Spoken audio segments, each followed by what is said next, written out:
بسم الله الرحمن الرحيم. والفجر وليال عشر والشفع والوتر والليل إذا يسر هل في ذلك قسم لذي حجر ألم تر كيف فعل ربك بعاد إرم ذات العماد التي لم يخلق مثلها في البلاد وثمود الذين جابوا الصخر بالواد وفرعون ذي الأوتاد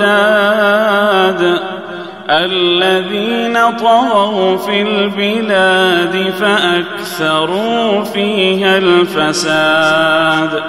فصب عليهم ربك سوط عذاب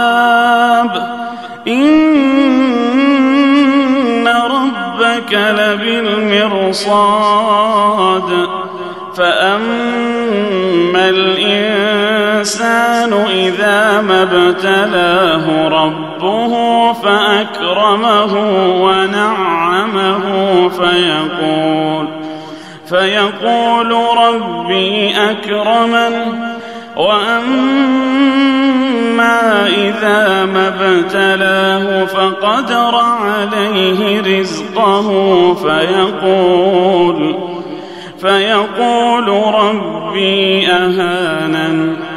كلا بل لا تكرمون اليتيم ولا تحاضون على طعام المسكين وتأكلون التراث أكلا لما وتحبون المال حبا جما كلا إذا دكت الأرض دكا دكا وجاء ربك والملك صفا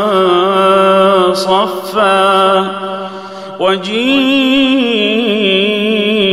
يومئذ بجهنم يومئذ يتذكر الإنسان وأنى له الذكرى يقول يا ليتني قدمت لحياتي فيومئذ لا يعذب عذابه أحد ولا يوثق وثاقه أحد يا أيتها النفس المطمئنة